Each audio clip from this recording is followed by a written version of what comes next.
Hola a todos y bienvenidos un día más al canal Crónicas de una Merodeadora. Hoy vengo con una entrevista, así que empecemos.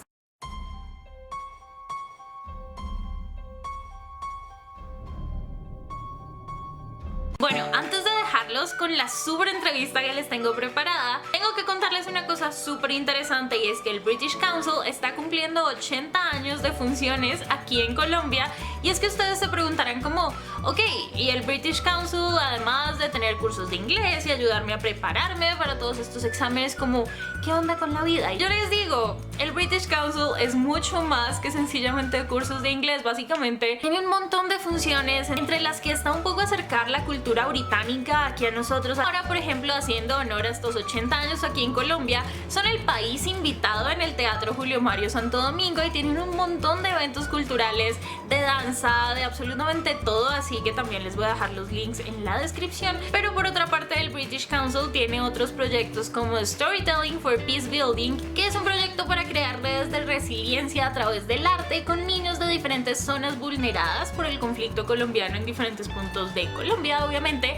Así que ellos fueron y les enseñaron diferentes, digamos, técnicas, y gracias a todo eso estos niños crearon historias, crearon unos cómics que ahora los pueden ver en una plataforma que también se los voy a dejar en la cajita de la descripción. Y por si fuera poco, el British Council también es un aliado súper importante de la Filbo, así que ayudó a traer a un montón de autores muy interesantes a esta Feria del Libro 2019 que acaba de pasar, entre ellos Edward Rutherfurd, que es con quien van a ver la entrevista a continuación. Así que sin más preámbulos, recuerden que les dejo toda esta info en la cajita de la descripción y vamos con la entrevista. I was reading a lot of interviews you've done over the years, Yes. and you once said that writing historical novels can be very dangerous. So I wanted to ask you, why take the risk to portray thousands of years of history in the pages of books? I think that it's partly because of where I was brought up. But by chance, my parents, who married just at the very end of the war, and so I'm a baby boomer, and they were stationed, my father was stationed near this ancient cathedral town of Salisbury. Indeed, many of the invasions went from Salisbury down to the coast and straight across. They had all these, in those days, the old fields, which had been there for centuries, had enormous hedgerows, so much that they could put tanks there and hide them, so that if the enemy came over in an aeroplane, they wouldn't be able to see. So that place, think about it, 8 miles away, straight up the road, was Stonehenge, 5,000 years old. Yeah?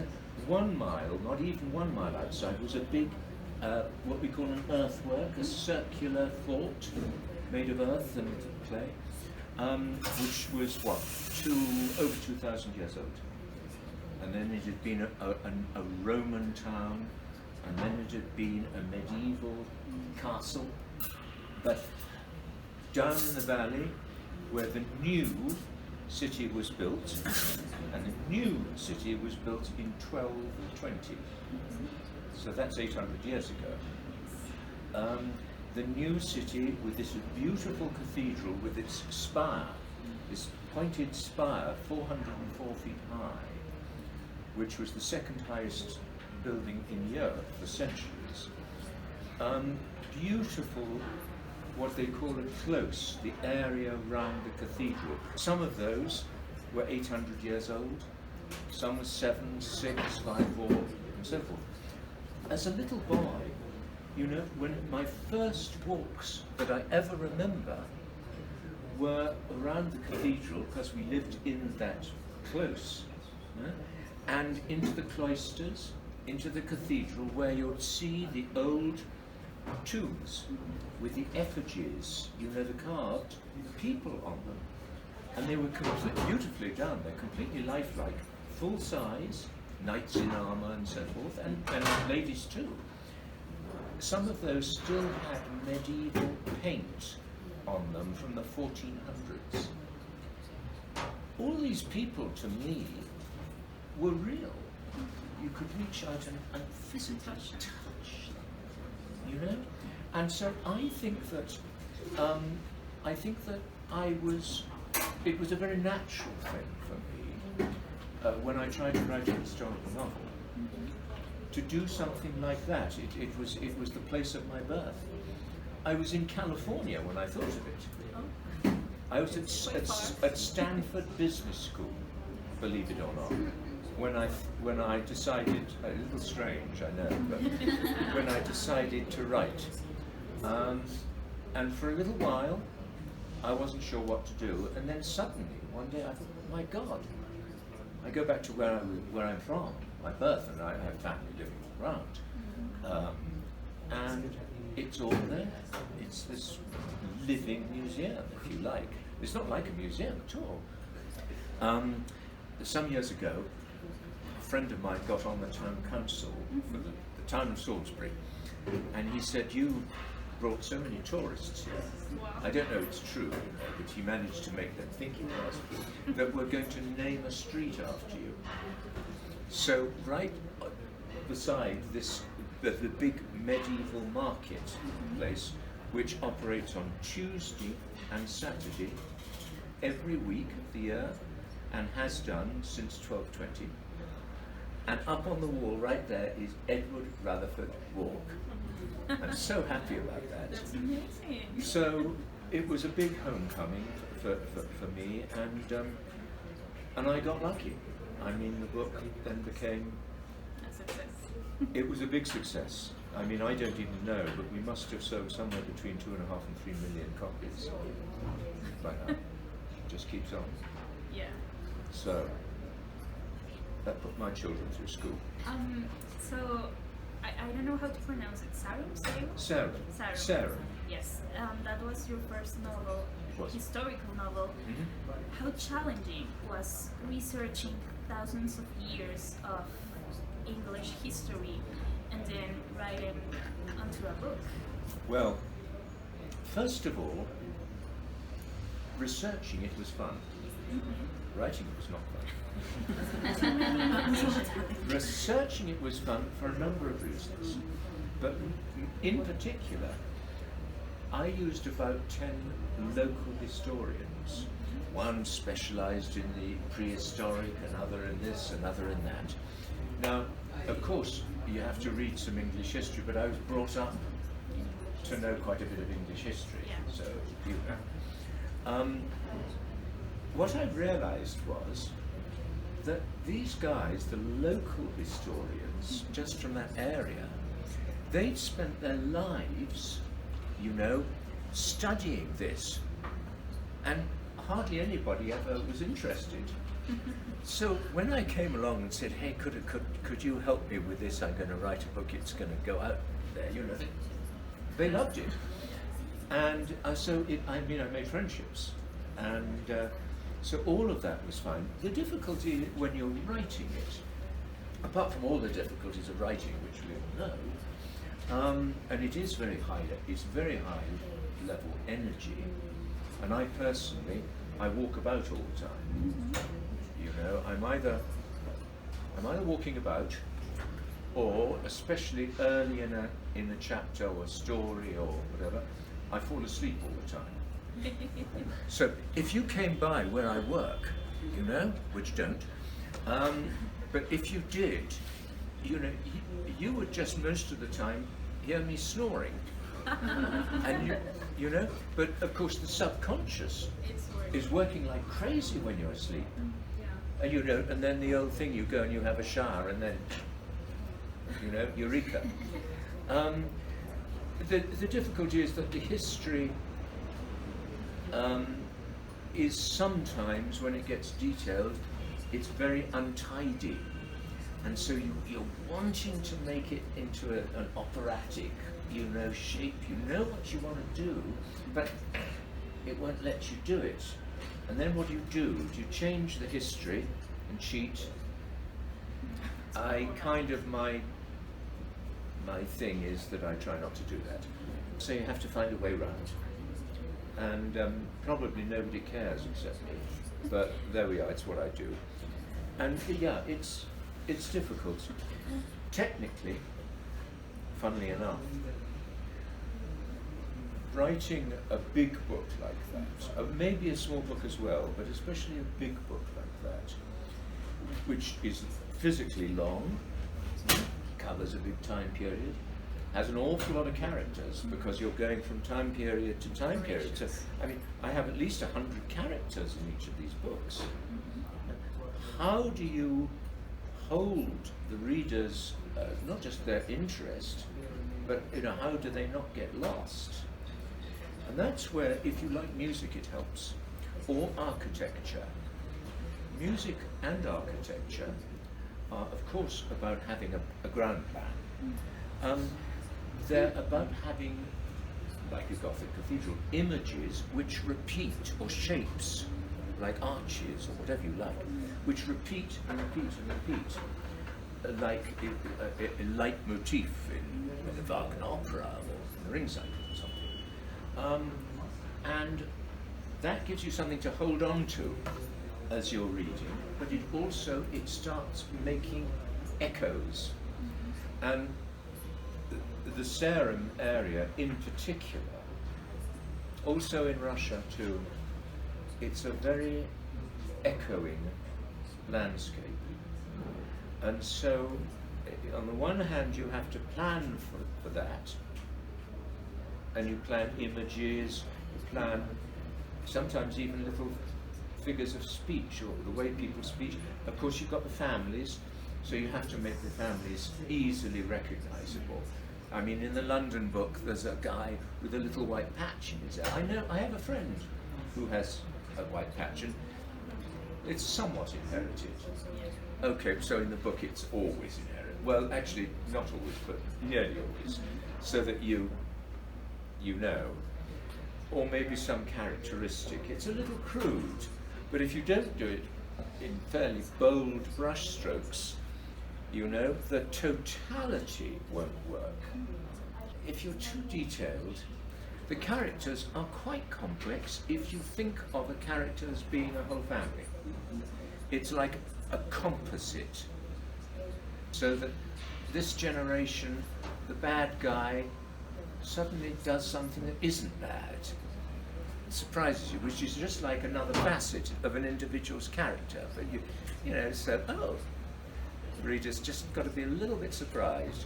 Or again, of course, they do exactly the same thing as you knew they would, because the reader likes to be cleverer than the characters in the book. It's like on stage. Do you remember the old children's theatre, where the bad guy's with a knife behind the good guy, and all the kids are saying, "Look behind you! Look behind you!" Well, it's kind of like that as well. So that's why it's difficult. But now I'll let you into a secret. I've decided, now that I'm the age of 70, I'm starting to tell the truth, which is strange.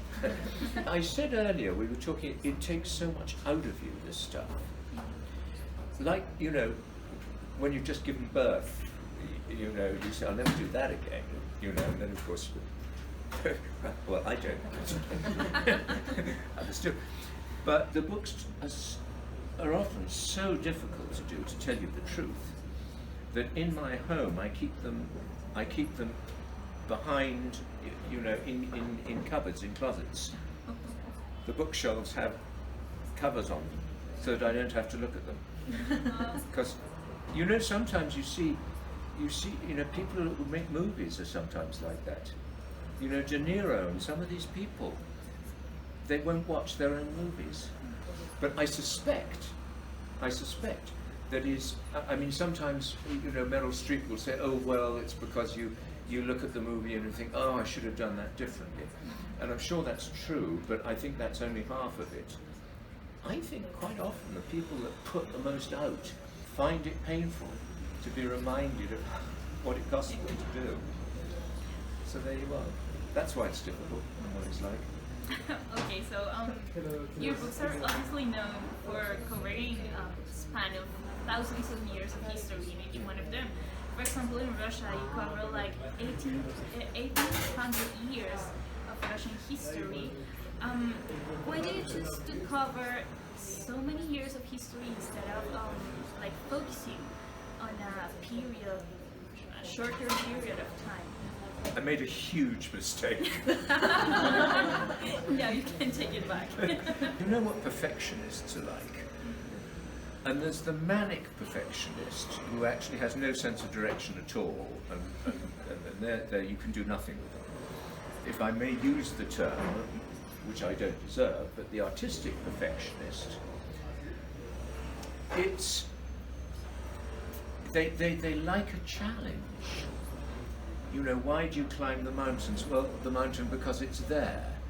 And then they get to the top of the mountain, and what's the next thing they want to do? Climb another mountain, because they've done that one, so they've lost interest. Now they, you know, there has to be a challenge. So I think probably, without my even meaning to, I search out the most impossible challenges. I know when I was an executive, my boss, when I was working in the publishing project, my boss knew if you told me, would you do that, and it's quite easy, I'd do it, you know. And if you told me that's difficult, would you do that? Then, you know, I would respect the guy that could do it, and I'd do it, but, you know. But if he said to me, look, this is impossible, oh, then I was in trouble. Oh, that, I want to. And some of my books are, in fact, impossible. I have to say there was a model. Most of you will, well, I don't know if you know of him or not, but there's a very, very famous writer called James Michener, who really invented this genre. And it was very successful, and he was kind of starting to wind down. So I reckon that there was what they call a gap in the market. Now, a gap in the market, if you're not interested in doing it, filling it, is no use to you. But since I liked history and all the rest of it, that was also an encouragement, because it's not just that you've got to sell it to the public. The first person you have to sell it to is a publisher. My agent, who happened also to have been a personal friend, but that wasn't why she was my agent. And she said, well, what am I going to do with this? I think it's good. And she was going to Frankfurt Book Fair, which is the big international book fair. And I said, I tell you, this is what you say. You say, I've got the English James Michener. And she did, and the minute they heard it, so you've got to be intelligent as well as inspired. So I was reading like the title of Paris here, and I just remembered what happened with Notre Dame. You're so close to every single place you've written about. How did you live like the Notre Dame disaster like 2 weeks ago? How did you feel? Well, I felt very strongly on two levels, because on the one hand, I love Notre Dame, and it's iconic and all the usual things, like everybody. But on the other hand, also,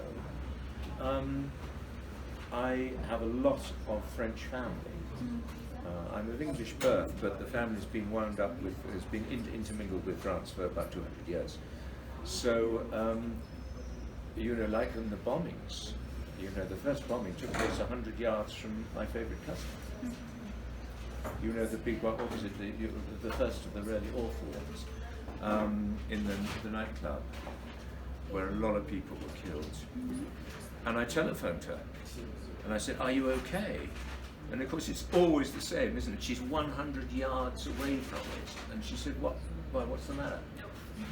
But, so it meant a lot. It meant a lot to me. And it's amazing how, there's one other thing as well. Because I know quite a lot about the building of Salisbury Cathedral, I didn't do the building of Notre Dame because I've kind of done a cathedral building. I thought the readers might say enough, But I do understand the craftsmanship that goes into it. And in Salisbury Cathedral, Sarum, to this day, in what they call the plumbery, there is a mason's department. And except for the fact that the lathes, you know, that turn around, except for the fact that those are now have a little electric motor, as opposed to the old, you know, push, nothing in the technique has changed in 800 years. And there's a little cadre of people. There's a famous place down at Chartres where they make a certain kind of blue window, you know, and Salisbury Cathedral has a blue window from Chartres, which they put in there about 30 years ago.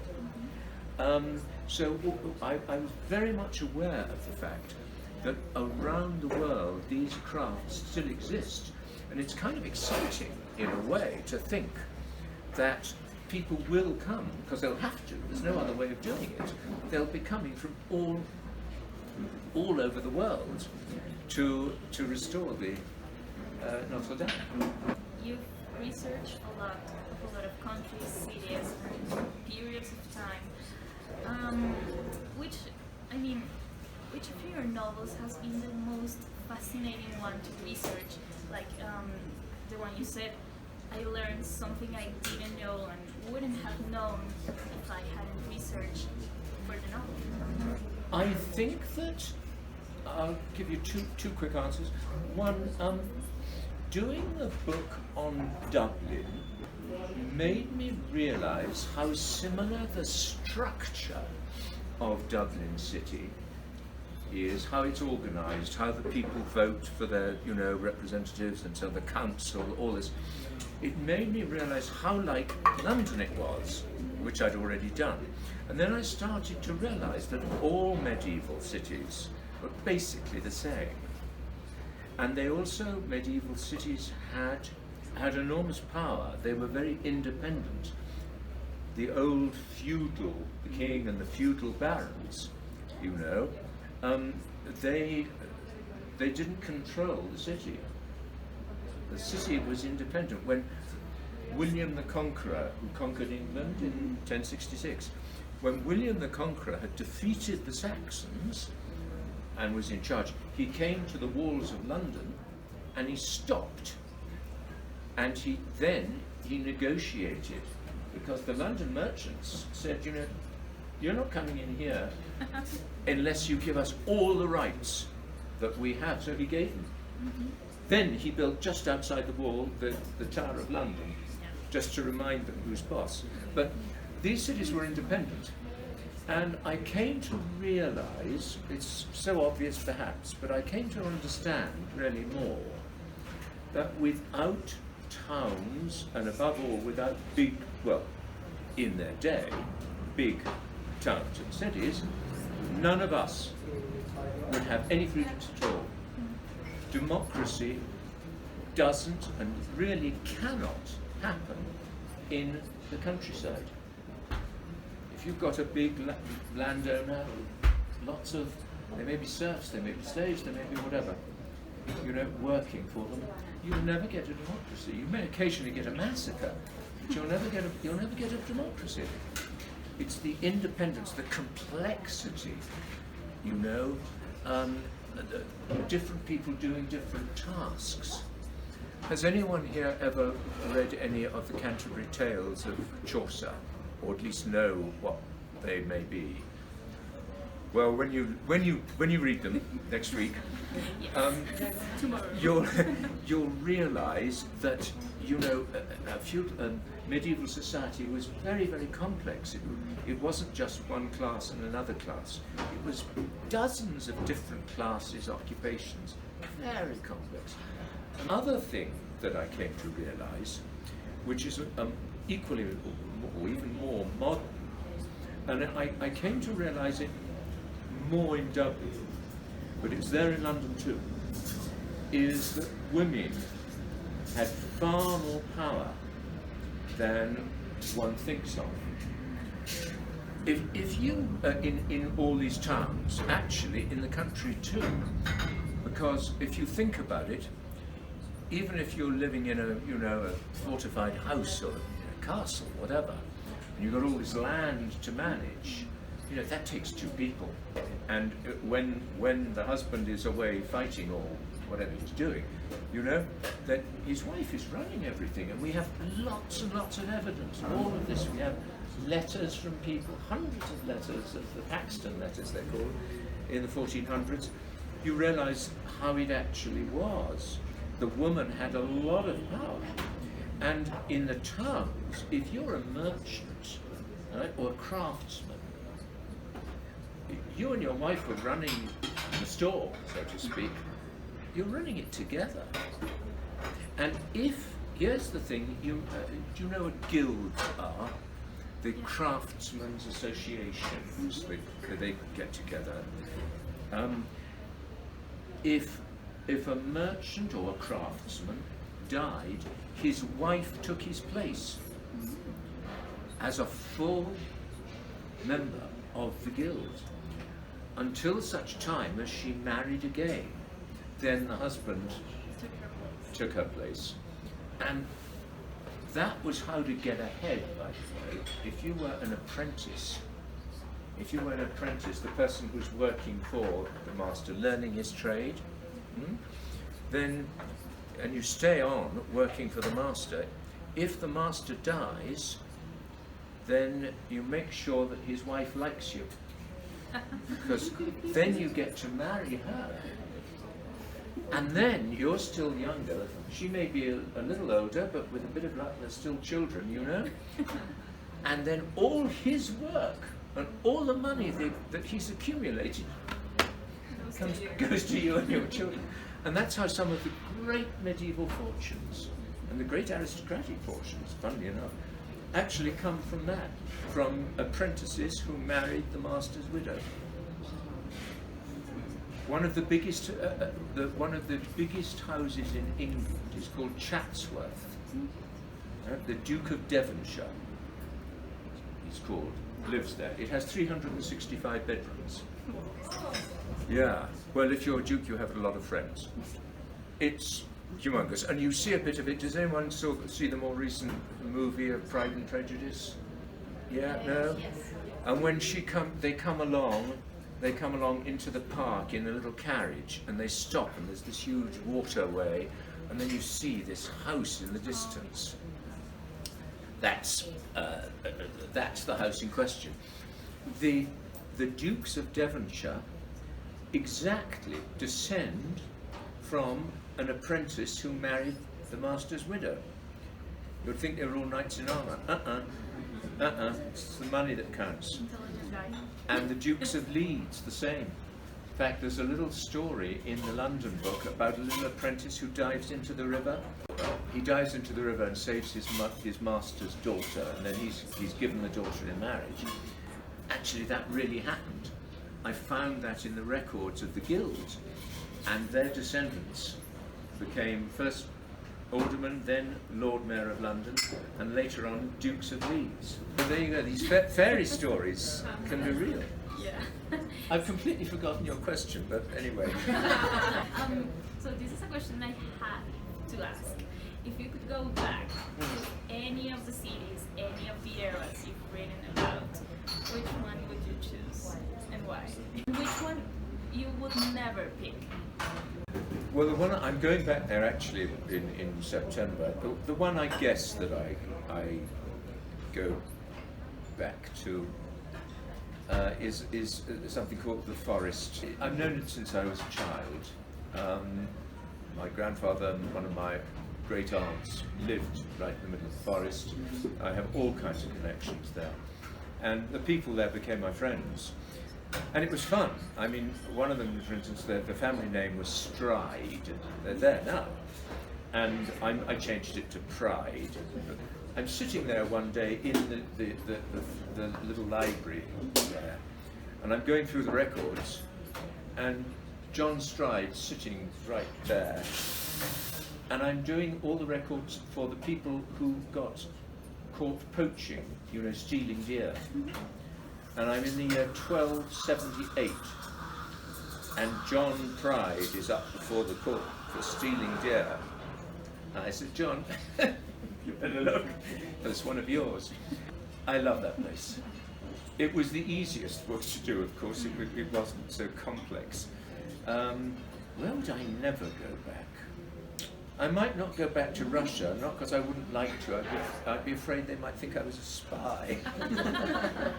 But I'd like to go back. I really would like to take my kids actually to Russia. It's very interesting the way the Orthodox Church, which has this very beautiful liturgy. I mean, I was brought up in the Church of England, which I love.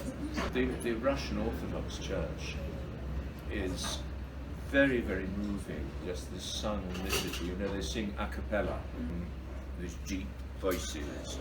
It's very beautiful. And the iconostasis, you know, with all the gold and stuff. Some of they have a strange history, and not all of it is good. But yeah, the only thing I will confess to you about going into a Russian church is, you know, you have to stand through the whole service. Yeah, there are no seats. You have to stand. In England, there's a thing that they call a shooting stick, and it's like a walking stick. But it has a little seat at the top that folds out like that, so you can sit in it. And they don't have them in America. I don't suppose they have them here, but in England. So it's at a slight, you see, you're standing, and then you open it, and at a slight angle like that, you see, then you can just rest on it. And the idea is that the birds come over, and you've got a gun. And you do that, see, without standing all the time. So I have one of those, but I have a little rubber knob I put on the spike, with the spike that goes into the turf, you see, into the ground. And so I put that on, and when I go to Russian Orthodox services, I stand a little bit at the back, you see, and they can't see that I'm actually sitting there all the time. So to finish this interview, I don't know if the internet is lying, but it says you're working in China novel. Is it true? Well, I've taken so long that I don't like to admit the fact that that's what I've been doing. It's so embarrassing. And also that I just think if I say, you know, like, oh, it'll be finished shortly, you know, then it won't be, and then it'll just make me look even worse, and it's sort of bad luck, you know. So people are on my Facebook and everything say, is it true you're writing about China? And I always give some non-committal answer, like, you know, well, I might be on, maybe. So the answer to your question is maybe. But if I were, then I have no doubt to tell you that it's the most Difficult. fiendish thing. Just trying to figure out what the hell is going on.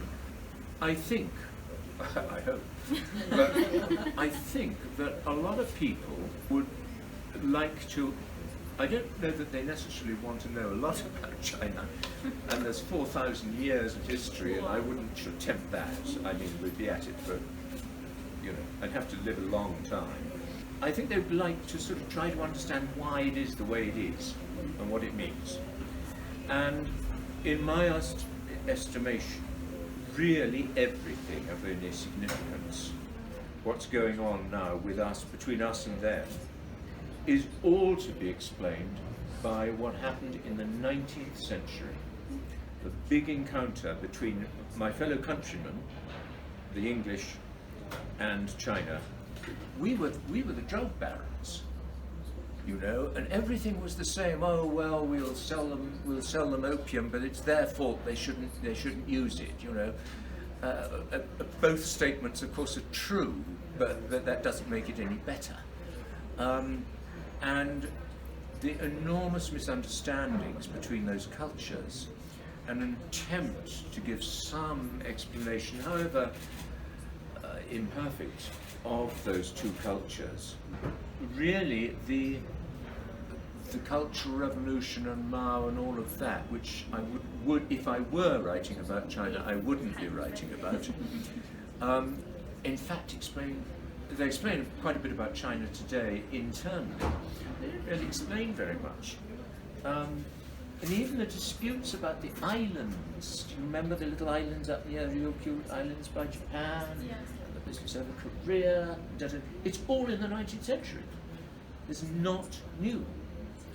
And the other thing I would say is this, that the more time that passes for me, and I think it's there in most of the books, but the more I do realise, you know, there aren't any good guys and there aren't any bad guys. It really, there are no bad guys or good guys in this room, with no offence to anyone here. You know, there's just a bunch of idiots like me. And so then you have to think, okay, so if these were real people, why did they behave the way they did? And so I have to explain, why did my Englishman, who's not all bad, he's somewhat selfish and self-centered, successful businessman, so what can I say? But, you know, why did he behave as he had? And then you find that within his own tradition, his counterpart in China, in a completely different way, is also doing the same things within his culture. He has a girlfriend who he wouldn't marry because her feet weren't bound, because that would make him look bad, and so on. And that's a whole big story there, and so on. I think that the characters also, probably as one gets a little more mature oneself, I hope, that the characters in the book grow a little more complex and more realised than they are. Especially when you're jumping from century to century, you see. These books are like a bunch of novellas. Mm-hmm. They have to be. There's no other way to write a book of that structure. But if you're writing, which I might be, a long, basically 1 to 2 generation structure, which has a huge sweep of history in it, but you're then developing the characters over more time, and you can do more, and you should do more. I've really answered your question without meaning to. Well, if you're writing China, we're dying to read it. If. And if I am, I would be dying to finish it. Well, thank you so much for this conversation. Thank you.